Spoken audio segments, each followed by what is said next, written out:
ফেসে কিছু দেখতে হবে, লোয়ার লিম্বে কিছু দেখতে হবে।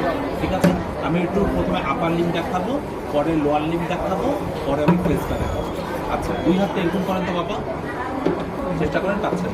তাহলে এই যে এক্সামিনেশনটা আমরা একটা বলি প্রোনেটর ড্রিফট। প্রোনেটর ড্রিফট বলতে আমরা বুঝতে পারি এই হাতটা সে উঠাতেই পারল না।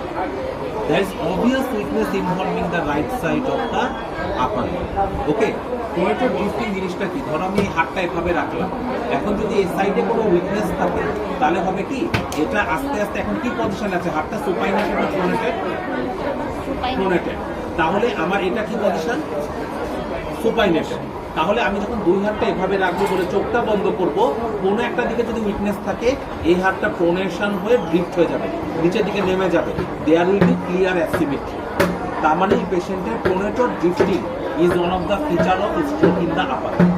আরো কতটা বোঝা গেল? তাহলে দেখো এই হাতটা এ তুলতেই পারলো না, তাহলে obvious weakness in the right side of the body. ঠিক আছে,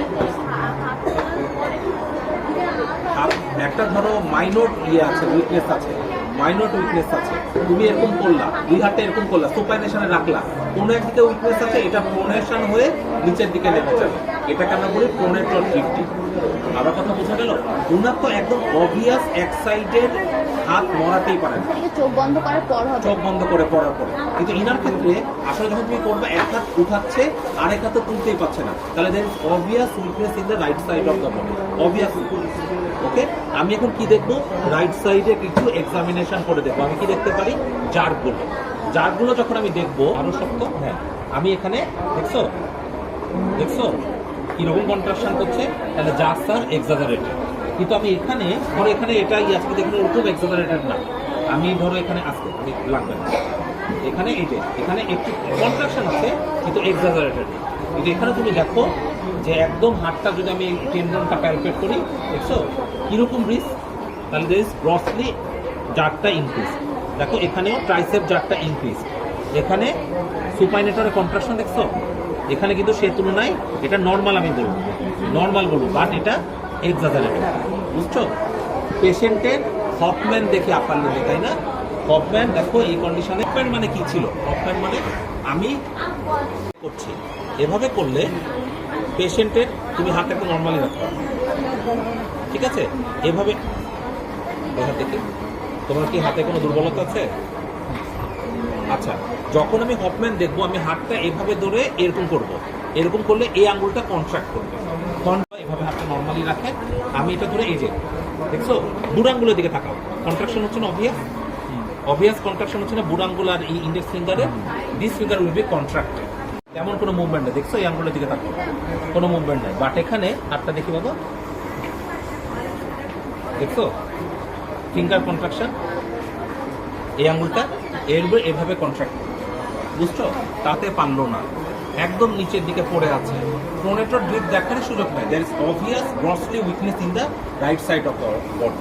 এখন একটা পেশেন্টের মাইনর যদি ধরে উইকনেস থাকতো, তখন তুমি দুই হাতটা চোখ বন্ধ করে এরকম করতে বললে এই হাতটা প্রোনেশন হয়ে নিচের দিকে নেমে যেত, ইন্ডিকেটিং এই সাইডে কোনো হেমিপ্লেজি আছে। আর কথাটা বুঝে গেল? তাহলে আমি ইনার কি পাচ্ছি? এই হাতে উইকনেস অ্যাজ এভিডেন্স বাই জার্কগুলো ইনক্রিজড, সমস্ত জার্কগুলো exaggerated, there is Hoffmann positive. তাহলে এটা কি হলো? আমরা কি চিন্তা করে বললাম যে পেশেন্টের অবভিয়াসলি রাইট সাইডের আপার লিম্বে কোনো উইকনেস আছে। ব্যাপারটা বোঝা গেল? সোজা তো বাবু, সবাই কি বুঝছি? এই পাটা দেখো মুভমেন্ট আছে, এই পায়ে কোনো রকম মুভমেন্ট নেই, আমি সেটা তুললাম। হ্যাঁ,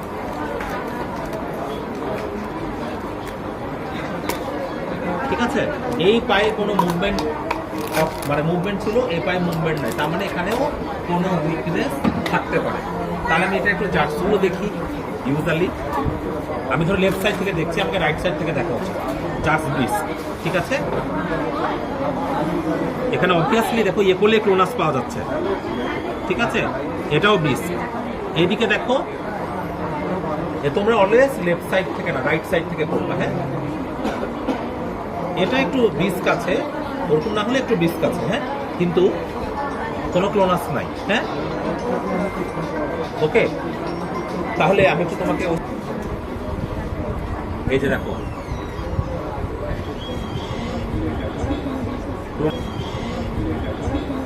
ক্লোনাস এটা নাই, এটা নেগেটিভ আছে। আচ্ছা এই যে এভাবে ধরে দেখো, দেখছো খুবই ব্রিজ, একেবারে ব্রিজ কন্ট্রাকশন। এটার দিকে দেখো, দেখছো, দেখো এদিকে দেখো আবার, ঠিক আছে। তাহলে জার্কুল এক্সাজারেটর প্রোনাস পজিটিভ উইথ হফম্যান পজিটিভ, মানে একদম খুবই ক্যারেক্টারিস্টিক্যালি সমস্ত ফাইন্ডিংস একটা পেশেন্টের মধ্যে আছে। এখন আমাকে কয়েকটা জিনিস দেখতে হবে। কি দেখতে হবে? রাইট সাইডে যদি উইকনেস হয়, পেশেন্টের স্পিচ অ্যাফেক্টেড থাকতে পারে। স্পিচের কনস্টিটিউয়েন্টগুলো হয় অ্যাফাসিয়া থাকতে পারে, তার স্পিচের সাম ডিগ্রি অফ অ্যাবনর্মালিটি থাকতে পারে। ঠিক আছে, আপনার নাম কি? হ্যাঁ, যাবে যাবে। আগে কি এভাবে কথা বলতে না কখন কিছু পরিবর্তন আসছে, কি মনে হয়?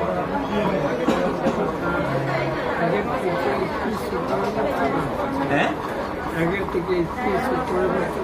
কথা কিছু চেঞ্জ বুঝতে পারছো না? রাইট সাইডে উইকনেস হলে পেশেন্টের স্পিচ সেন্টার এফেক্টেড হওয়ার নাম হচ্ছে, হয়তো রিকভারি পেস বলে একটু ইমপ্রুভ। আর কিছু মনে হচ্ছে পেশেন্টকে দেখে? এটা কি বেলস পলসি? সেটা কি বেলস পলসি? হ্যাঁ, বেলস পলসি কোনটা? Lower motor. এটা তো ইডিওপ্যাথিক কারণে, এটা বেলস পলসি নাও হতে পারে।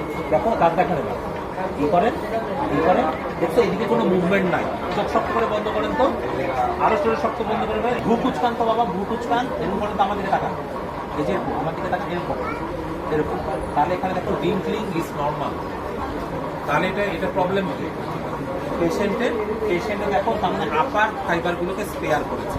তাহলে পেশেন্টের শুধুমাত্র মুখ ইনভলভমেন্ট হয়েছে, মুখের লোয়ার পার্ট ইনভলভমেন্ট হয়েছে, এক সাইডের পা ইনভলভমেন্ট হয়েছে, এক সাইডের মানে হাত ইনভলভমেন্ট হয়েছে, পা ইনভলভমেন্ট হয়েছে। তার মানে এক সাইড গোটাটাই চলে গেছে, এক সাইড গোটাটাই চলে গেছে, ফেস সহ। তার মানে লেশনটা কোথায়?